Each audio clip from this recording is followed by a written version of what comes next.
right, Eli, here we go. Let's welcome him up to the stage. I'll tell you his name and you say his name. Okay, ready? Ready? Ready? Got it? Okay. Ladies and gentlemen, please welcome to the stage, James Harris! Yes!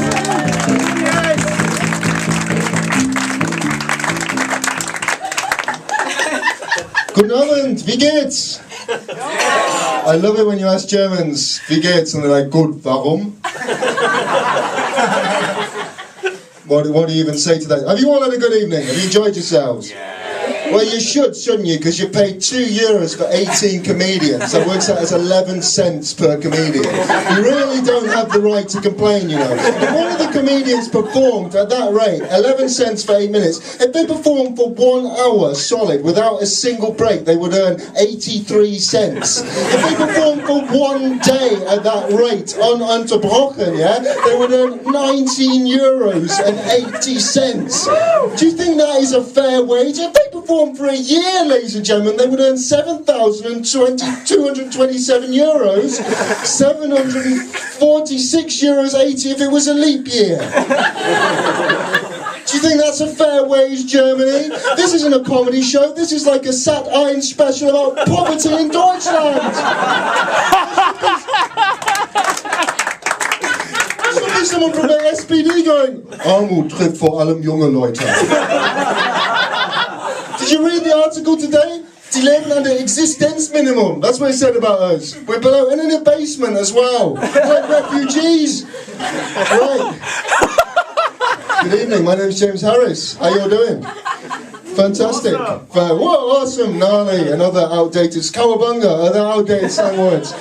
It's great to be here in a basement where I belong. I want to tell you some stories about what's been happening to me. Can I ask a question? Has anybody ever seen me doing comedy before? Yeah. Yes, fantastic. One man, yes. But no, seriously, because I want to talk about like something that happened to me doing a show recently. Because I've been making a real big effort to integrate into Germany, and I've been performing shows in German. Because I am a little bit sick of Germans treating me as if I just got off the boat. Because they're like, yes, James, that is a tree. Do you have trees in England? I'm like, yes, we have lots of trees. Well, that is a German tree. Because we are in Germany. Yes, one of the most deeply German countries in the world. Yes, that is good. I'm glad you are interested in our culture. So I thought I'm going to do some shows in German. So I did a show last week in a place called Phony. Was anyone there, by the way? I was at a place called the Phony Island Cabaret in Neukölln, right? And I'm doing my show, and I have this bit. Do you all speak German, by the way? I want to, yeah, right. Because I'm doing this show, and this guy, I'm doing this joke, and it's not a very good joke, but it's just what I call a holder joke. It just gets you on to the next joke. And I say, like, ich bin in vielen der schönsten Städte Deutschlands aufgetreten und Mannheim. Which is true. I have performed in many of Germany's most beautiful cities and Mannheim. And then I say, and in Mannheim, instead of Mannheim, I say Gießen. And this guy in the audience shouts out, Studentenstadt! And I'm like, that is the perfect passive-aggressive heckle. Because there is really nothing I can say to that. I can't be like, no, there's a lot of industry there. What am I... Oh, it's the perfect passive-aggressive German heckle. It's just an additional piece of information which confuses things slightly more and makes my job just that little bit more difficult. So I was speaking to a friend about it afterwards. He goes, oh, you don't understand. What you should have done is replied with a fact of your own. I should have shouted out, yeah, 80,000 inhabitants. The guy's like, oh yes, I kennt sich aus. Mach weiter, Junge. Keep going, boy. That's what he'd have said. And then, this guy comes up to me after the show, he goes, yes, because I have this joke where I say, but I don't think Germans are that funny. Now, don't get me wrong. I don't think Germans are completely unfunny. I just don't think they're unbelievably funny. I have lived in Germany for 8 years. I have never once had the need to use the word wacky. Alright? Just not that funny. And this guy comes up to me after the show and goes, yes, you have this part in your show where you say that Germans are not that funny? I said, yes. Yes,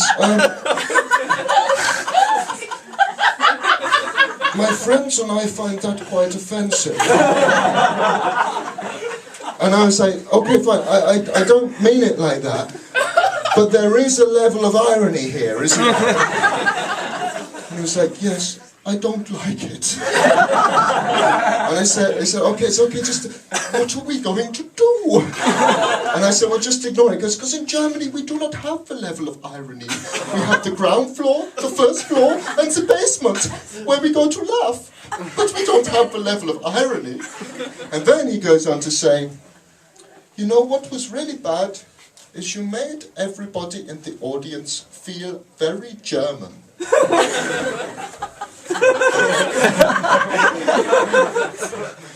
I was like, well, that's obviously the worst thing you can do with a room of 72 German people. What did I exactly do? Did I get, look, I've obviously made this guy feel German now. It's right, it's like, okay, nach Hause, ich muss sofort Tatort gucken. Sehr Deutsch, unglaublich. What did I actually do to make the audience feel German? Did I just get a little bit of asparagus and dangle it in the front row? Like, Spargelzeit, Deutsche, Spargelzeit. Wollt ihr das haben, ja? We want this, don't you Germans? Well, you can't have it. You can't have it because you've been naughty, all of you.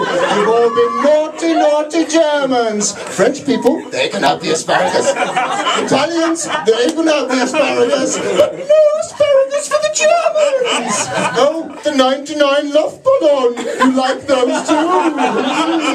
Not having them, Germans. Not having any of them.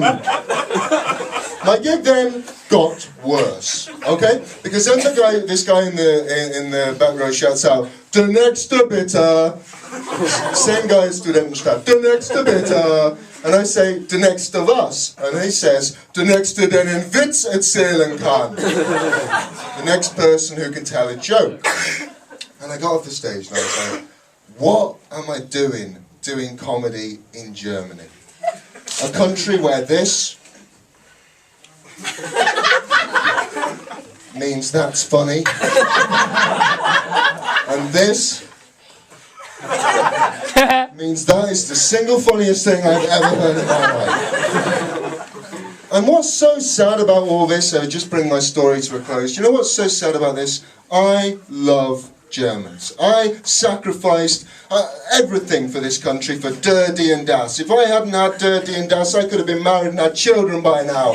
Instead I've got das Brot, das Bier and die Einsamkeit, okay? That's what I got instead of a family, kids. I gave them a lot for you Germans, alright? The Bundesregierung owes me money for all the girls I could have slept with if I stayed in England.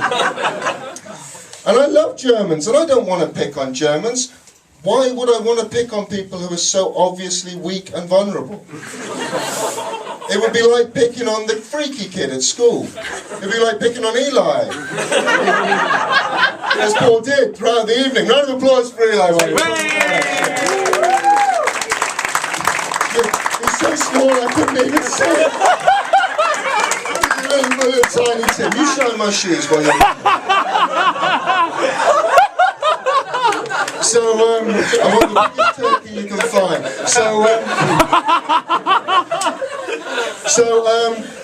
So I don't hate Jones. It would be like picking on the freaky kid at school. Or, no, not the freaky kid. The kid who is incredibly proud of his dad's job. That's the German kid. He's like, yes, my dad works for Lufthansa. That's German. And do you know what is so sad? Just the last sad part of this sad tale of sadness. A friend of mine, I did a show recently, and my friend came up to me and goes, you know, I love your comedy. He didn't say that part. He said your comedy git. And he said, your comedy's okay, because you take the piss out of the Germans, but you don't hate them. And I said, thanks, Vince. And I don't hate the Germans, because I've got no reason to hate them. apart from the fact that they murdered my great uncle.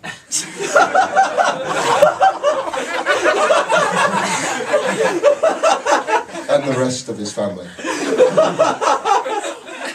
But apart from that, my great uncle, the rest of his family, in fact, most members of my family, in fact, I've got loads of reasons to hate the Germans. Screw you guys, good night!